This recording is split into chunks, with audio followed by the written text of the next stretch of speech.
So welcome back to a previously exciting edition of the Pointless Exercise podcast.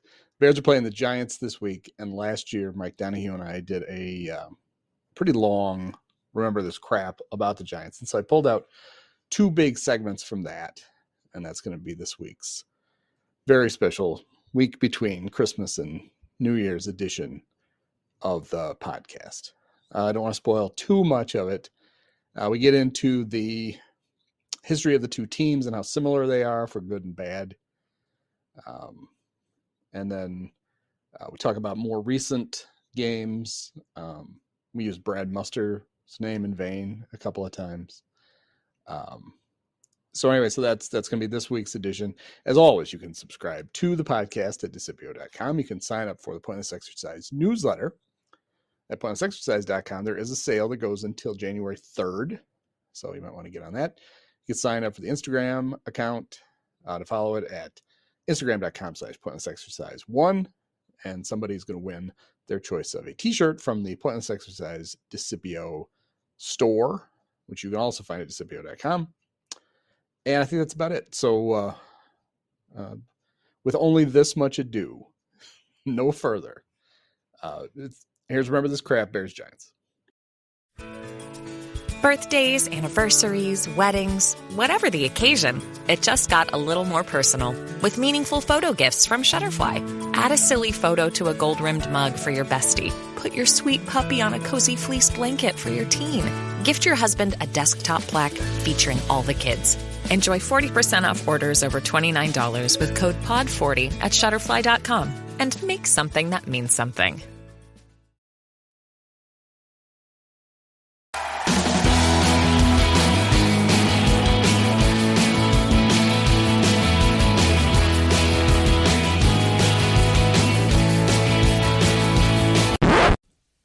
So this week, Bears are playing the Giants. So I want to ask you, Mike, who's your favorite all-time New York Giants coach? Oh, wow. There's a lot of good ones to pick from.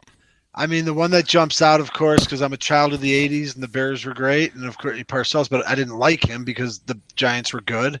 I didn't hate him, Parcells, like I did Bill Walsh, and I didn't really hate Joe Gibbs, but I resented how much he owned the Bears after the Bears went and surprised the hell out of him in the 84 divisional round in RFK. But Parcells, really, the Bears and Giants didn't really square off that much until it did, because Bears were over the hill in the playoffs in 91. So Jim Fassel jumps out because he took them to a Super Bowl, the only one that they've lost, I believe. And I can't readily recall some funny anecdotes about him, but in spite of him taking the Giants to the Super Bowl, I think there was plenty to enjoy.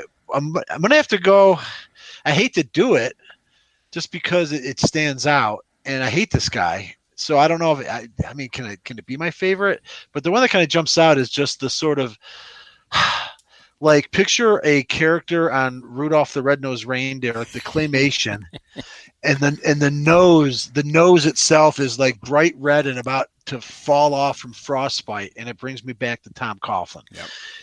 I know he won 2 Super Bowls, but there's something in spite of that, he was kind of a comical red ass, and because he kind of looked like a cartoon character in that playoff game, takes me back. I'm probably missing somebody because you sprung that one on me. I probably couldn't even go through all the Giants coaches, but that's the inventory, and I'll just go with Coughlin. So Coughlin's a good choice.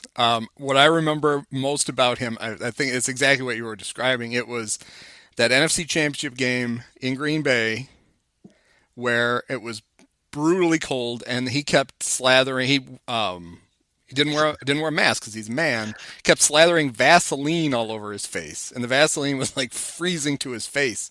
And the Packers won, the Giants won on a last-second field goal. Mm-hmm. That's the reason I actually could tolerate Coughlin, because he cost the Packers a trip to the Super Bowl, so I like that. And he had that typical. He's the epitome of the football coach who thinks he's a military person. For sure. With the whole, if you weren't 5 minutes early to a meeting, you were late. It's like, no, that's bullshit. If you set a meeting for noon, people should get there at noon, not 11:55. If you want us there at 11:55, make the meeting at 11:55. But my favorite Giant coach is Ray Handley. Oh God. a blip on the radar. The successor to Bill Parcells, who after his second Super Bowl in '90, so basically Parcells retired. Belichick takes the job in Cleveland, and so the Giants then put that, it wasn't really a dynasty, but they gave the keys to offensive mastermind Ray. Well, they'd won 2 Super Bowls in 4 years. So 5. Yeah, I guess 5, right. To 90. Okay. Because 90, right. Well, it was the 90 season. 87, 88, 89, yes. I hate calendars, confuse me. So illogical. So 2 and 5 years. But that was, as we know, because we lived it, that was when the NFC was brutal. You had some of the best teams in football history were all playing at the same time. The Bears, who do get a lot of shit for only winning once, but that was an awesome team that just could never find a quarterback to prop up. Right. Then obviously you had the Bill Walsh 49ers, the Joe Gibbs Redskins, and the Parcells Giants all beating the crap out of each other, while the Broncos would skip into the Super Bowl. And later on the Bills. Go, look at our dynasty. Your dynasty sucks. Your dynasty wouldn't get out of the divisional round in the NFC. That's why you were getting beat 55-10 every season beginning in '84 and ending, of course, when the Packers blew it in the '97 season. So was that 13 years in a frickin' row that the NFC, and not only did they beat the AFC, with the exception of that second Giants victory in 1990, a 1-point win on Scott Norwood's miss, and then 2 years earlier when Montana won his third over Cincinnati as a 4-point game. All of those were about 17 point, anywhere from 17 to 30 point. And that created the annoying phenomenon of I watched the Super Bowl for the commercials. Yeah. It's like, you watch Super Bowl for the commercials because the games are never any good. Well, now nobody talks about that anymore because for the most part we have competitive. They've been good. It used to be a thing in the 80s where the NCAA men's championship game was like off the hook for year after year. You know, Villanova in '85 over Georgetown.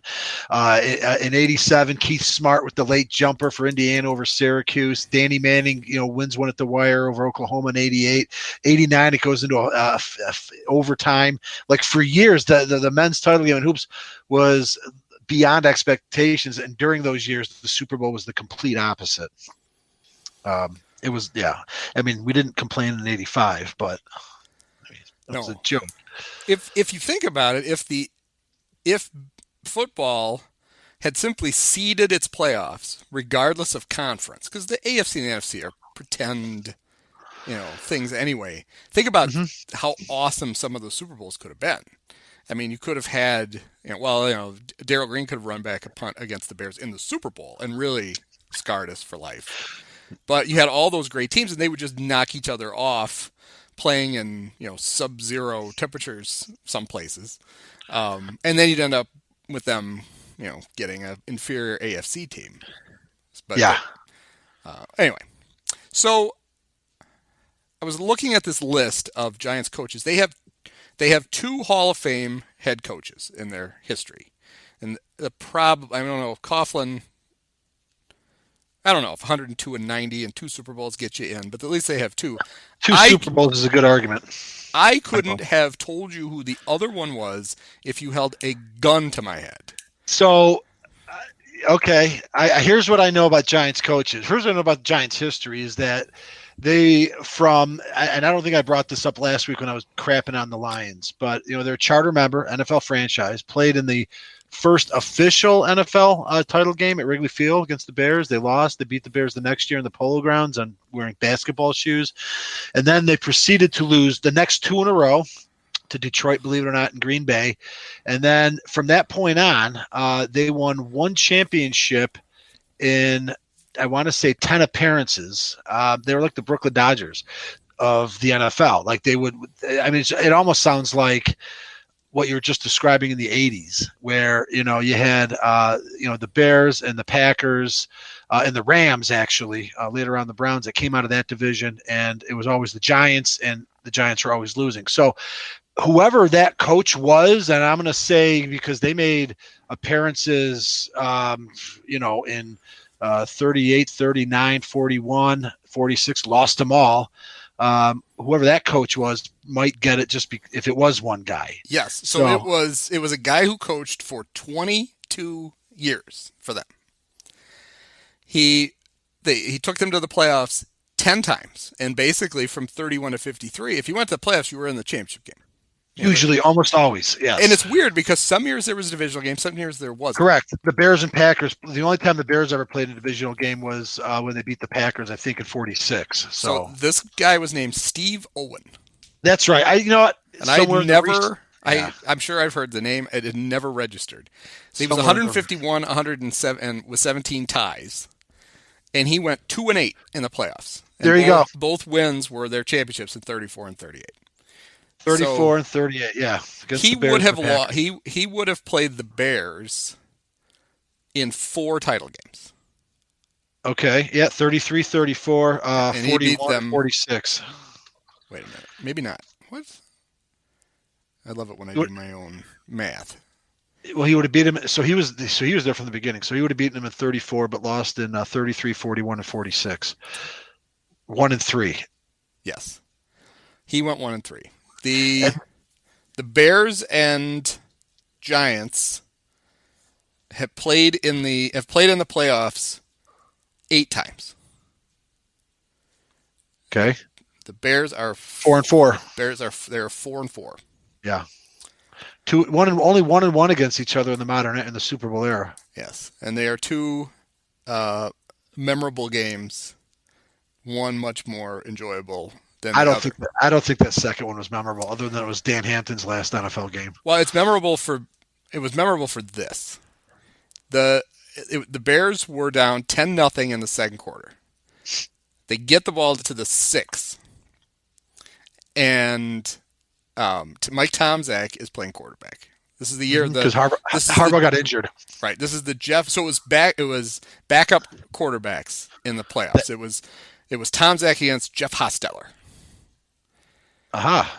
And so the Bears are down 10-0, getting their brains beaten in. But it's one of those things where, all right, if you punch this in, it's 10-7. Maybe you've got a game. Madden even says, when it gets to third down, this is the biggest play of the game. Because if the Bears score a touchdown here, we've got a game. If not, this could get out of hand.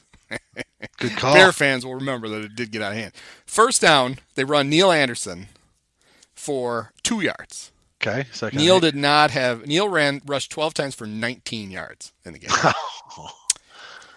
Second down, they run. This is how wonderful the Bear offense was at the time. They run a play where their 2 primary receivers are their running backs.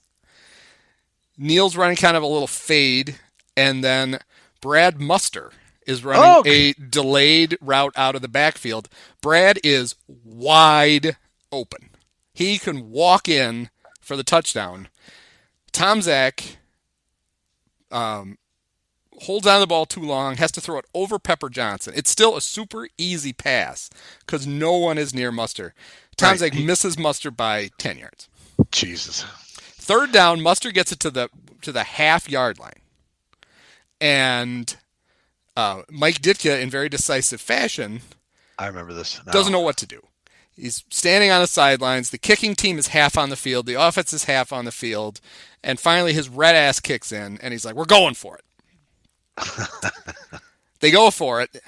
They give it to Muster again. A fullback who was only a fullback in that he lined up in the fullback spot. Correct. He was an offensive fullback. Yes, he was. It was back when he succeeded Tommy Vardell at Stanford, and they were the exact same guy. And the Bears got Muster. Good pull. So they give it to Brad, and he loses 2 yards. The Giants go nuts. The Bears basically pack their shit up and go home. They get beat 31 to 3. I don't even remember that. So you must have been a senior in high school, because I remember being a freshman at Northern watching it in my dorm room, and I think I just remember the final score.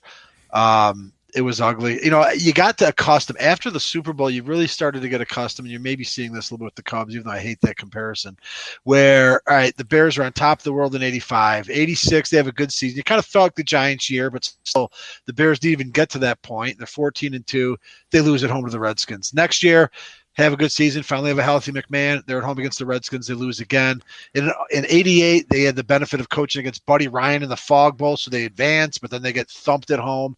And what happened was you get used to them every year. They would start off 5-1, 4-2 every season, and they would always limp into the playoffs, like 1-3, 2-4. Ditka's like throwing gum at people and bickering with the press and the players. And so even by 1990, it was the area was still Bear crazy because they were going to the playoffs every year, 89 being an exception.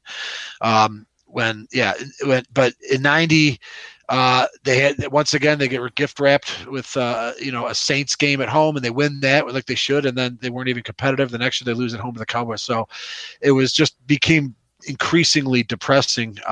The Bears in the playoffs, you just didn't really have the expectation. It just sort of faded away after 85. But in 85 was the other time that they played the Giants, and it was quite a different outcome. Yes, the game that is ironically, despite the fact it was a completely dominant. Well, it's remembered for two things: Bears won in a shutout. Mm-hmm. Sean Landeta whiffed on a punt. Correct. No one will ever forget Sean Landeta kicking the ball from the 1 yard line, or maybe he was even in the end zone, just completely missing it. No, he was in the end zone. Taking a nice little hop for Sean Gale to go in for a touchdown. Yep. 13-year-old Huey was privileged enough to actually be in attendance at that game. And it happened in our end zone, but of course we didn't know what the hell happened really for a while. You probably had some of those guys with the radios on their head could relate eventually. It was a really cold day. It was a lot colder than it was for the Rams game. And I do recall that Dennis McKinnon did catch 2 touchdowns, but there's not, that's what it stands out for is Landeta. And I don't know if he was as afraid of that defense as the Joe Theismanns and the Dieter Brocks and everybody who lined up under center. I don't know why he would be. It's a special teams. Yeah. And it could have been the wind, He claimed that the wind moved the ball, and that's why he missed it. And maybe it did, but that was one of 9 punts on the day for Sean Landeta. He was very busy. The Bears could have left at halftime and still shut out the Giants, I think. The Giants were completely overmatched. Phil Simms in the game threw for 209 yards. That doesn't sound horrible. He was 14 for 35. He got sacked 6 times for 60 yards, so they had net 149 yards passing. In a game where they couldn't run the ball. They gained less than half the yards the Bears did. The Bears gained 363 yards. The thing was never a contest. Who even was their halfback there? Was it Joe Morris? Was he their guy? Yeah, it was Joe Morris. Because it was Otis Anderson when they won it the second time. Yep. Yeah, so I don't remember if this was this your take that somebody that I know, their take is that the Giants and Bears are basically the same franchise. This is not one of yours? But the idea that the Giants, I think, are 5 years younger than the Bears. So they're still old. Okay. They're owned by a family. That was the founding family, correct? Yes.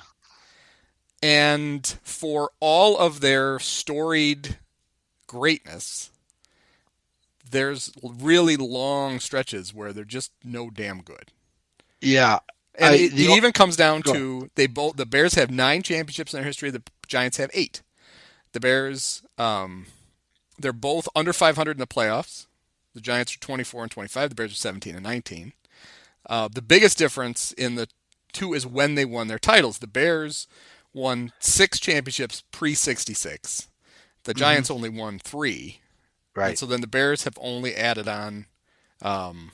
Wait a minute. It can't be 6 and 4. They would have had to have won 8. They've only tacked on 1 since. 33, 40, 42, 43, 46, 56, 63, 85. So 8. Wow, this Pro Football Reference says 9, which gives them 1 more. So you know why? 9. They're probably giving us the 1932 title game played indoors against the future Detroit Lions, known at the time as the Portsmouth Spartans, even though the game was played on an 80-yard field. And Bronco Nagurski supposedly scored a touchdown and rammed his big Viking head into the wall and claimed that the last guy that hit him really did a number on him. All right, I'm taking it. That was. I'm going for 9. And it was that game. See, up until 1932, they didn't think they needed a championship game. It was based on record, and it was kind of silly because they didn't even count ties. They just threw ties out. So instead of being a half a win and a half a loss, it didn't matter. And I think the Portsmouth team in 32 is the third best team in the league. The Bears were the second. The Packers had the first, as far as if you were to do the wins, losses, and ties instead of just wins and losses. So it's not that bad because the Packers got screwed out of. But there was a tie, and so it was like an impromptu championship game. And then the league finally, in their infinite wisdom, oh, wow, this is pretty exciting and maybe a moneymaker. And so beginning in 33, so I'm guessing that Pro Football Reference counts the 32 game, and I will too. So right, yeah, 9. They have an asterisk next to the championship number, and it says fucking Chicago Stadium. Championships include Super Bowls 1966 present, and NFL and AFL championships pre-Super Bowl era before 1966. So you're right. So they won 2 of their titles before there were championship games. So they're 6-4 in the title in the pre-Super Bowl title game, then 1-1. So they're 7-5 in the championship games. Okay. And so they've obviously won 2 of those games back when it was basically pre-playoff college football, which is somebody just gave you a trophy. And you're like, ha, we're the champs. And since Hallis, right, the team, he was too cheap he would have borrowed a trophy from somebody. He's too cheap to buy one. Sure. And they held it up. Somebody took a picture, and they were the champs. You're right. They Wikipedia or Pro Football Reference is giving them credit for championships won in the pre-1932 era. Is that what you're saying? As damn well they should. Well, but then the Packers have a few more too. So well, that's no good. I think I'm not looking at it, but I'm pretty sure the Packers won a couple pre-championship game titles, which I don't think that should be counted because, like I said, they didn't even count ties. You're giving team can go like 3-2-4 and they take the title over. I mean, I don't know. Yeah, there were a lot of ties. Yeah, the Giants have 33 ties in their history. The Bears have 42. And I'm sure like 80% of those were before 1940, and a lot of scores in the 20s and 30s. It's funny if you look through it, because I used to do this every year as a kid. We'd get like the media guide. My dad was a season ticket holder, and I would just like comb through each season, just like seeing 6-0, 3-3, 9-6. Another way that the franchises are kind of sad is, I mean, you know who the Bears' all-time leading receiver is? Let me guess. Is it Brandon Marshall? No. It's Johnny Morris. It's Johnny Morris. Okay, so that's embarrassing. Marshall would have caught him if he wasn't such a goof. Right, exactly. Well, he barely. Marshall almost caught him. I know. Barely played for the Bears, like 3.5 years. Right. 3. Right. Not. I think 2.5. I think. I don't think he made it into a fourth year. The fact that Johnny Morris is the all-time leading receiver, 5,000 yards. Right. Which really doesn't get the credit it deserves, I think, even amongst sports fans. For years, we laughed about the fact that the passing records were held, just not even a full, just maybe one generation before Morris, which, laughable. But it almost seems underrated that, their all-time leading receiver is Johnny Morris. So I'm sure Giants fans probably have the same cringe. Do you know who the all-time? There's no way you're going to guess this. If you guess this, I will be super impressed. If you know who the all-time Giants receiving leader is. Is it Frank Gifford? It is not. But I want to talk. He was a running back. He was a running back anyway. He wasn't a wideout. It would have to be. I guess, is it from the same era as Luckman or Morris? Like, there's a whole lot of difference. No, it's far more modern. Oh, okay. So okay. But you could have given me 15 guesses, and I wouldn't have guessed this guy. Is it Stephen Baker, touchdown maker? It is not. Is it Mark Ingram or nope? Was that? I probably would have guessed. If you just said, "All right, it's relatively recent," I would have said, "It's David Tyree." Just pinning a ball against something. Right. No, it's Mark Bavaro. No. It's Amani Toomer. Oh, Amani Toomer. Of course, the inspiration for Arnold Schwarzenegger. To give Amani credit, he has almost twice as many yards as Johnny Morris. Wow. 9,000 yards, Amani Toomer. I would never have guessed that. The inspiration for Arnold Schwarzenegger impressions everywhere between 1999 and 2008 at fantasy football drafts. Amani Toomer. Yep. Wow. We could have gotten that. I mean, we know him. It's not like he was a guy from the 30s. I know. But if you'd given me no time period, then there's no way I would have guessed him. I don't know who I would have started guessing. Yeah. But yeah, to me it was just ridiculous. Their all-time leading rusher was a surprise to me too. Okay. This one makes a little more sense. All-time leading rusher. See, now I'm pressing too hard. We already rattled off Joe Morris and Otis Anderson, and neither of those guys stuck around. Well, when I give you the clue, it'll be way too easy. But I can't think. It's one of those. If it's more modern, I have less likely to get it right away. He missed out on a Super Bowl championship because he retired to host the Today Show. Oh, wait. Barber? Tiki Barber? Tiki's their all-time leading rusher, 10,449 yards. So that's pretty funny, actually, because I don't think Toomer played on either of their Super Bowl winners in the Eli era, right? It's just funny that they have, in both of those guys, I want to say, Toomer and Tiki played after the 2 Super Bowls won by Parcells, but before the 2 Super Bowls won by Coughlin. No, Amani was on the first one. He was on the 07. He was. Well, I guess, yeah, he hung around long enough. Yeah. Okay. Yeah, his last year was, I won't scroll up. I don't feel that much better about, I'm picturing Forklift listening to this and yelling at the computer going. Yeah, well, he's the only Giants fan any of us know. The fact is, it is in the modern era when the Giants have sort of pulled even with the Bears. So, yeah, it would have been a little more fun 30 years ago.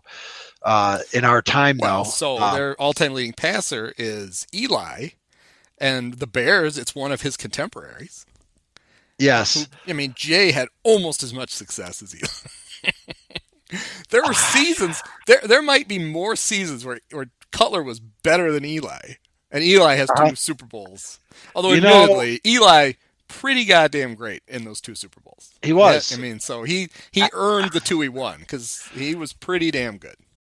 ¿Hablas español? Sprichst du Deutsch? Komm du noch? If you've had that sound from Babbel before, I bet you do. Babbel is the science-backed language learning app that actually works. With quick 10-minute lessons handcrafted by over 200 language experts, Babbel gets you on your way to speaking a new language in just a few weeks. With over 16 million subscriptions sold and a 20-day money-back guarantee, just start speaking another language with Babbel. Right now, up to 55% off your Babbel subscription at babbel.com/Spotify podcast. Spelled BABBEL.com/Spotify podcast. Rules and restrictions may apply. Okay, so who's your all-time favorite New York Giant? Okay, let me think about that. Again, I kind of hated the Giants, so I have to walk myself through this a little bit because I don't really have any guys that I liked. The person who I hated the absolute most in the 1980s was Phil fucking McConkey. Yes. What a dick. That stupid mustache. Yeah. It's easier for me to think of Giants that I hated, even though, again, as I pointed out, it doesn't have to be. It's your most memorable Giant. It doesn't have to be your favorite. You shouldn't be able to pick a favorite on a team we don't like. Right. Because and even though the Giants were the Bears didn't cross paths with them as much as they did the Niners and Redskins, so I didn't have that much antipathy. I did like Strahan, although it was kind of lame when Favre gave him the sack record. Yeah. I'm going to go with Dave Duerson. Wasn't he a Giant? All right, not memorable, but that's I was still answering the favorable, not most memorable. Right, memorable. Go ahead. Mine's a tie between Ali Haji Sheik. Oh yeah. And Willie Mays. Oh, hey, good call. Even though it's before your time, Ali Haji Sheik story, and I'm going to have to sort of Google this at the same time. I want to say that Ali Haji Sheik, while he was playing for the Giants in the mid '80s, around the time that the Bears knocked them out, got busted for scalping tickets to a Giants playoff game. So if I can find that, I will, make sure I get it out there. But it seemed pretty funny. I mean, it wasn't like ball players in the 80s. I know they make less than they do today, but it wasn't like they were, hurting. So he took his complimentary tickets and took them to market. That reminds me of a very true, very funny Ken Reitz quote about the worst thing about being, I don't know if he was traded or cut by the Cubs. He said the worst thing about it was they made him keep his season tickets. Who said that? Ken Reitz. Ken Reitz said Ken that. Reitz. I love that. it's a joke he repeated that he'd heard a million times, but I always liked it. No, right. That's sort of a universal joke that you can kind of change it around. By the way, apparently Ali Haji Sheikh has been successful at scrubbing the internet of his infraction. So I'm going to now consider this my white whale. And has he scrubbed it as effectively as Rolf Benirschke has scrubbed it of footage of him hosting Wheel of Fortune? Or I thought you were going to say changing his colostomy. His colostomy bag, yes. Rolf Benirschke. I think I have to have a drink for that one. Hold on a sec. Yeah, we can try to work in a Fuad Reveiz reference at some point too. Outstanding. Rolf Benirschke was a participant in, I believe, the winning kicker in the memorable AFC divisional playoff game in the '82 season, maybe '81. Dolphins Chargers. That went when Kellen Winslow kept dying of exhaustion. Yeah, they had to give him an IV to resuscitate him after the game. Yeah, and that's one of those games that when ESPN Classic was still a thing, maybe NFL Network shows it. That's one of the few old-timey games that if I would see, and it had nothing to do with Chicago sports, I would still watch because that game is amazing. It is. They had the hook and lateral play that the first Dolphins ran that actually worked at the end of the first half. And Kellen Winslow had an amazing game, even to the point where I don't know how many passes he caught. He blocked the field goal. Like Rolf. Kellen Winslow got a block field goal in that game. And it was a legitimately jumped up in the air and knocked it out of the sky. Well, not the kick was low. Like he went up and yes. The kicker that he blocked obviously was not Benirschke since that was his teammate. It would have been Miami kicker Uwe Von Schamann. Uwe Von Schamann. Back when kickers had all kinds of exotic names. But I think you're right. I think Rolf I think Kellen blocked what would have been the game-winning field goal. Okay. And then Rolf made the field goal to win it. But it was a playoff game. They were going to play all night. Yep. So I don't think it went to a second overtime, but it went late into the first one. But it was, one of those. And then, so the most infamous part of that is, so the Dolphins play that ridiculous game, or the Chargers Dolphins play that ridiculous game. Chargers win. It's 85 degrees, 100% humidity in Miami. The very next week, they have to go to Cincinnati. Yep. And it's the coldest playoff game ever played. Is that a fact? Yes. I remember watching that as a kid. In fact, see, this is how good we are at this. It may have been topped by that Giants-Packer game. Oh, that froze, poor old. But those are two. The Cincinnati, the one in Cincinnati was brutal. I remember watching that as probably I just turned 11 years old because I'm born in January '72. I remember watching that game and it stuck with me, just the reporting and just the smoke coming out of people's mouths, how epically cold that. Yeah, I mean, I think the Chargers woke up, looked out the window of their hotel room. I know there had to be a thermometer on a bank sign somewhere, and they had already lost. And I always, we grew up as Cubs fans and after Ernie Banks, but we learned the legend of him and the sad case about how Ernie Banks was the greatest ball player to never have played in a World Series, which it was a fact, and it was. There are a lot of shitty teams through the years, and some of them would have great players, but they would all eventually make it.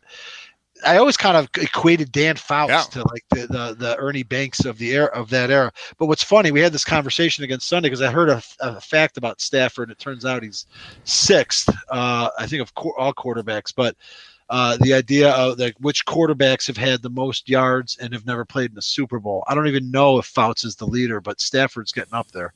I don't think he's going to get there anytime soon. But I mean, I loved the Chargers as a kid. Chuck Muncie, man, how could you not love those specs? I mean, because they had everything going for them. They had the awesome uniforms.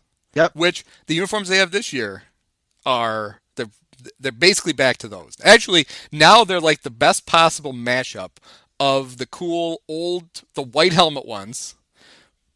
Now they've gone powder blue permanently as their uniform, but they have those kind of weird gold pants that they wore during the Fouts years. Yep. They're just awesome. It's like the most perfect uniform. I know they have no fans, although nobody has any fans this year, so that'll fit right in. Right. But, doesn't matter. So you had the cool uniforms. You had for the time, the most ridiculous offense anybody had ever seen, Eric Coryell. They were just throwing it all over the place. Mm-hmm. I also thought Dan Fouts was cool. He was this burly, burly guy with the big beard, just chucking it all over the place. And they were always, it seemed like, the 3:00 kickoff. The Bears were always on at noon. That was the good old Johnny Morris, Tim Ryan years. On CBS, yep. Yeah. So then we'd get, and for whatever reason as a kid, I always liked NBC better than CBS because I felt like the colors were better.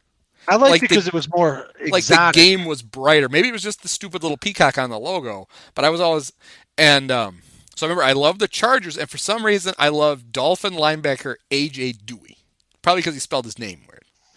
But so I love those Charger teams, and I was very disappointed as a small child. Although I also thought that was the year that the Bengals had switched to the ridiculous striped helmets, and I remember thinking those were kind of cool too. So maybe I didn't take the title game all that hard. Right. Wait, they actually had it was just Bengals before then. That was the year they switched. I remember it might not have been that year, but it was within a year or two. Okay. You're right. The old Kenny Anderson, and they switched to they really had very basic, boring. They were by design, they were basically the Browns. Yeah. Except they had black instead of brown as the second color. And they just wore like black uniforms with orange numbers, and then they had the orange helmet with Bengals on it, and then they got really exotic. Right. And why wouldn't you get exotic when you've got a quarterback as flashy as Augustana's very own Ken Anderson? Absolutely, my friend. They went to the tiger stripes on the shoulder thing, and then the helmets, and I was like, ooh, yeah, that's cool, because I was 8. I think that was the most awesome thing ever. In fact, I'm positive that I had a Ken Anderson jersey. Okay, I mean he was poppy. I mean, the funny thing is, you look at it now, he was like in his 30s when the Bengals made it to the Super Bowl. He was getting towards the end of his career. And he was completely unathletic looking. He had the bad mustache. He looked like your friend's dad. Yeah. And then he had the bad, he had the face mask that you got when you bought like the cheap helmet. He had the same one. It was basically the 2-bar version of the Joe Theismann 1-bar. Right. The sad little, and other guys were starting to figure out that, other styles of face masks look cool, and that one didn't. Ken didn't care. He's like, I don't know, give me my old helmet. I'm going out there and I'm going to throw 18 times and see what happens. Yep. You know what? You're right, though. Those Bengals teams beginning in 78 to 81, 9-7, 12-4, 11-5, 10-6. But more than that, like you say, like they had, Fouts was flinging it. Muncie was in the backfield. Winslow was the premier tight end in football. And then they had John Jefferson was an elite receiver. And then they had Charlie Joyner, who was like an aging veteran, but he was still very useful. And Jefferson left and signed a big fat contract with the Packers. And this is like that period of time that we entered the world, and we always assumed the Packers always sucked because they did then. And Jefferson was a bust because they thought, John Jefferson and James Lofton. It's like, you're going to have Lynn Dickey throw to him? And then the Chargers just replaced Jefferson with Wes Chandler. They always had like an arsenal. And I have a memory of them playing the Bears when the Bears weren't that good, and it was kind of exciting, and the Bears beat them. It was kind of stunning. And it kind of brings me back to what you're saying about like CBS and NBC. For me, I like the NBC games because they were more exotic. What it meant was that the Bears were at home against an AFC team, which was strange. Like all the Bears games would have been on CBS. Yeah. And then if they went to an AFC city, it was still on CBS, which struck me as weird because the NBC was the AFC network. But if the Bears hosted against the AFC, then the game would be on Channel 5. So you have like Don Criqui all of a sudden showing up on your TV, and Dan Fouts, and it was like exciting. Like they're in Soldier Field, and this shitty Bears team with John Rivetto at place kicker, I think beat them in overtime. God, John Rivetto, the worst.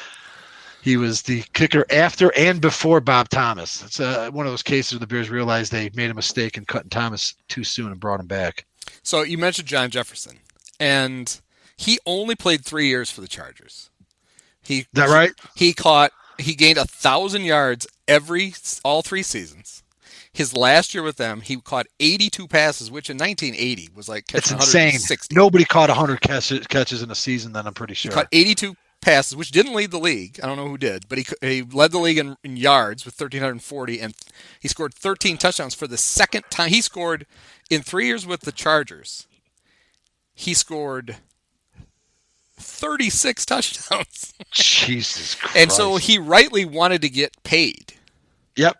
And this is before free agency, though. Yes. So what happened? Did they force a trade? Yes, they traded him to the worst possible place you could trade a good black football player in 1981. Exciting. Right. They traded him to the Packers. Right. And the Packers were not good. They did have Lofton, but like, what do they think? Like, without any kind of an O-line, and Lynn Dickey, like I said, was the quarterback, and he'd been around 10 years. So he never gained more than 830 yards for the Packers. Wow. He caught 39, 27, 57, and 26 passes in his 4 years there. He only scored 11 touchdowns for the Packers. They basically ruined his career. So I actually like that, though, on the flip side, that was absolutely worthless for that team. Yeah, it was great for a Bear fan. I'm sure the Packer fans were all excited. Look, we got this awesome wide receiver. This is going to be great. Right. And he's like, wait a minute. This is my quarterback? Lynn Dickey? Right. This shit isn't going to work. And he was right. It's funny now you talk about that era, and I would like to bring some of the listeners that aren't from this specific window in time, because the Packers really were of no consequence. The Bears weren't either until '84, but like, it's hard to think of that now, right? Because for the last 30 years, they've just basically kept, hanging the Bears from the flagpole, and of the history with Lombardi prior to that. But from like 1970 to 1990, like 2 solid decades, they were a joke. So yeah, I mean, they get Jefferson. I don't remember the Bears being really scared. Of course, that was only in '81, so the Bears had their own problems. But it's funny when you think about it that, the Bears would sweep them in 85, 86, 87. And it was like, well, that's how it should always be. Yeah, and it might sound strange to people. Go back to that. But that was it. That was like the only window. And it really has not been like that for any sustained period whatsoever. So I imagine that might strike some younger people as odd that there was a time when we didn't even think about the Packers. They were so bad. So to kind of punctuate your point, Lynn Dickey played for the Packers from 1976 to 1985. Wow, whole decade. How many winning records do you think the Packers had during that decade? They somehow made the playoffs in '82, but that was a 9-game strike-shortened season, and there were several under 500 teams. The Bears actually blew a lead against Tampa Bay in the last game of the season to finish 3-6. But had the Bears actually won that game, they would have been 4-5. They would have made the playoffs. So I'm going to say I can't even point to that season, because I'm going to guess the Packers made the cheap-ass playoffs. I shouldn't actually denigrate that, since the Cubs are going to be in maybe a weird, cheap playoff. But anyway, so I'm not even going to say 82 that they did it, and I'm going to say 0. Only one, just 82, 5-3-1.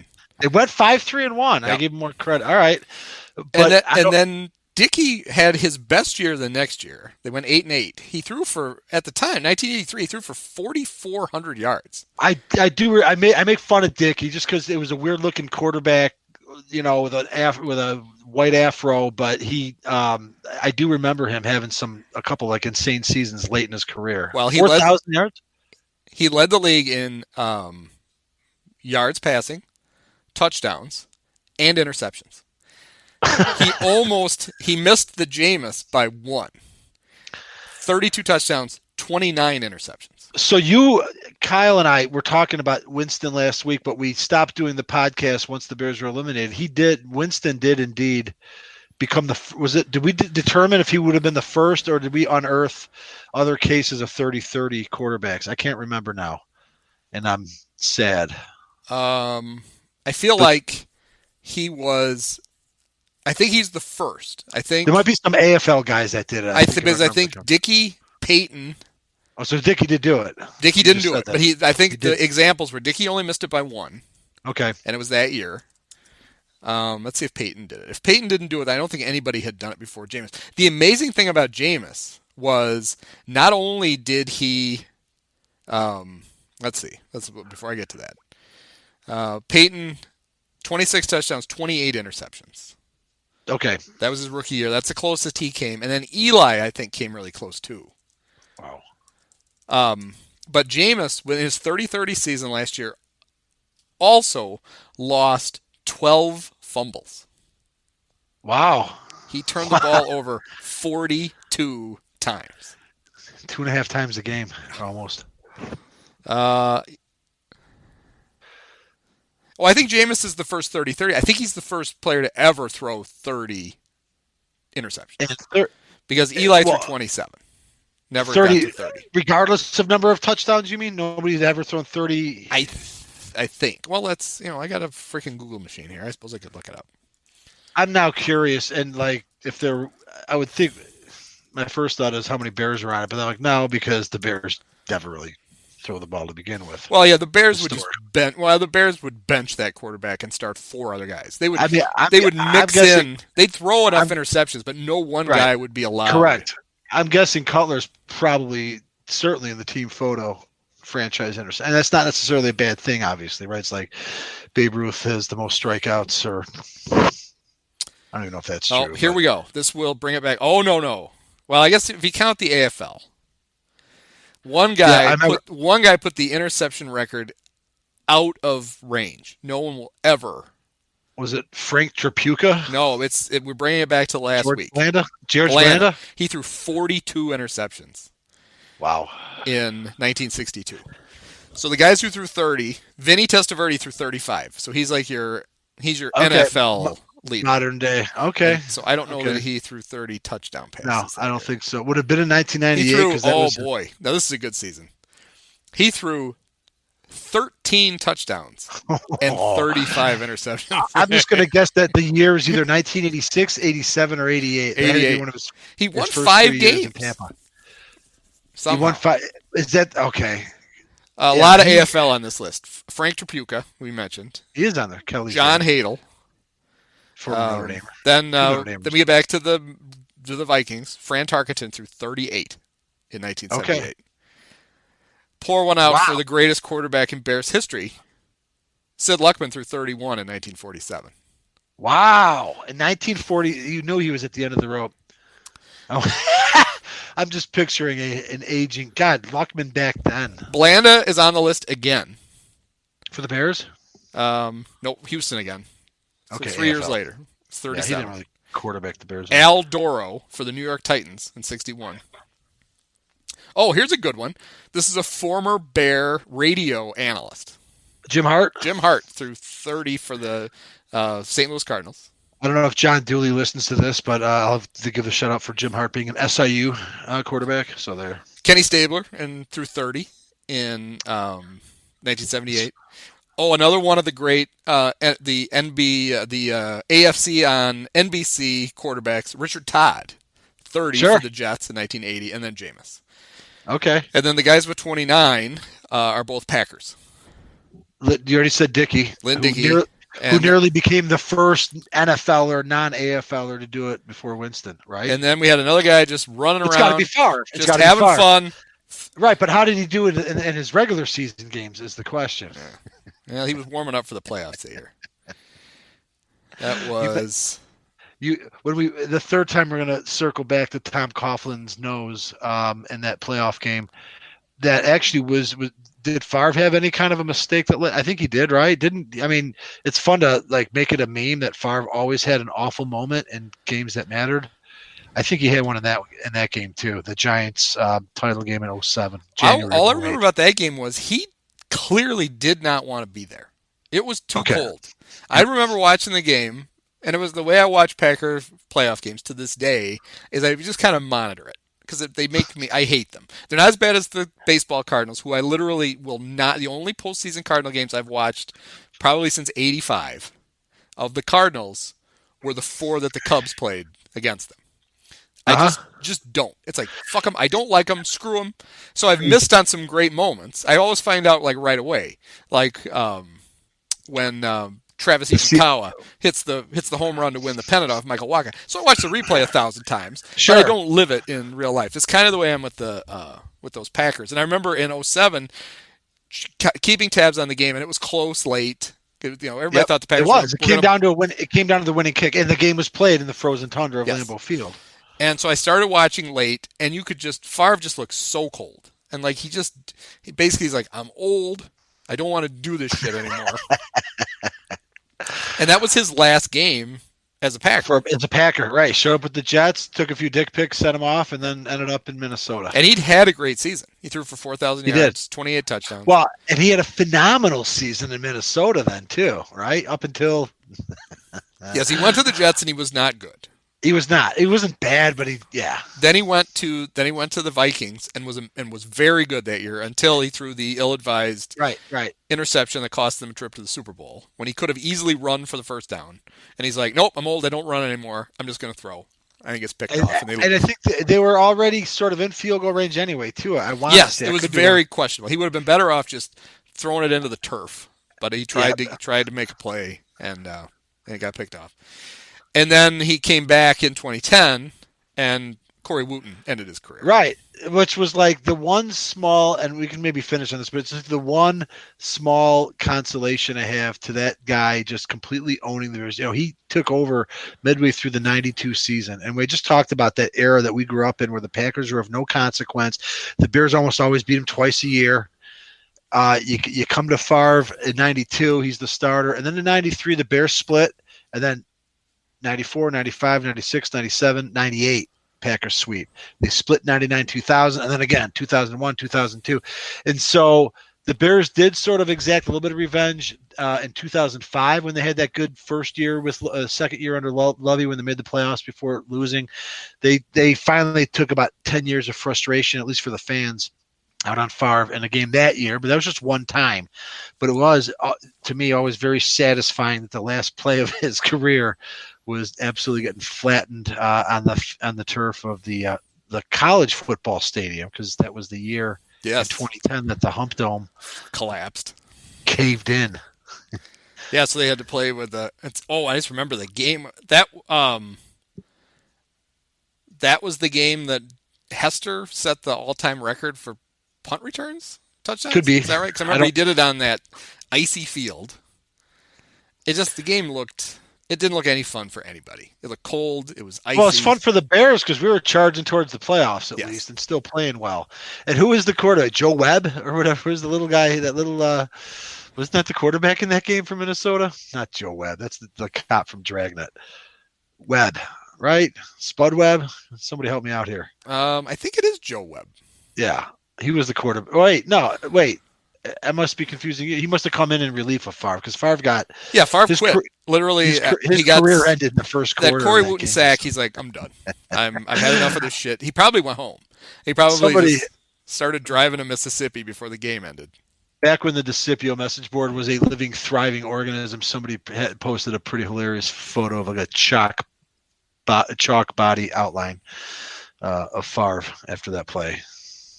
I'll never forget. Where did that go? I lost I was going to look up the box score. Screw it. Let's just say it was Joe Webb. That was it, though. I'm actually on Favre's page itself. Sure, his last season was 2010.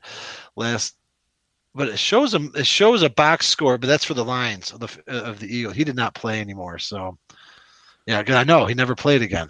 So that's the consolation I get for basically 15 years. Man. Well, 15 years. I'm sure we've got two Packer games where we'll get into this, but just I distinctly remember when he finally, he kept threatening to retire, which is why they drafted Aaron Rodgers. He kept threatening, he wouldn't do it, or he would, and then he would decide, screw it, I'm coming to training camp. He would unretire. When he finally retired, I'm like, thank God we are done with this guy. It's been miserable. And then they replaced him with a guy who was better. I know he was better. You've got to be fucking kidding me. It's like so for what 25 years now. I know. We've been living with this. He was better. Like all of the sort of he was all of the Texas with fewer of the back-breaking interceptions. I can't recall. Rodgers was like the anti-Favre. In fact, I remember, and again, it's a moment that I appreciate. I was in attendance when the Bears under Nagy went to the playoffs, and Rodgers had that interception streak of going. I don't know how much of a record-setting streak it was. I mean, he didn't throw pick. He was efficient and careful. Bears broke that streak that when Rodgers had no choice on a fourth down but to throw it into the end zone. That's what it took. Favre would just be like, we're in field goal range. I'm going to chuck it up. Yeah, he was all of the Favre, or Rodgers was all of the big plays of Favre without all the crippling mistakes. Yeah. Because that was the one redeeming thing about Favre was that, yes, he would make unbelievable plays, but then he would also do just the dumbest thing possible and give you a chance.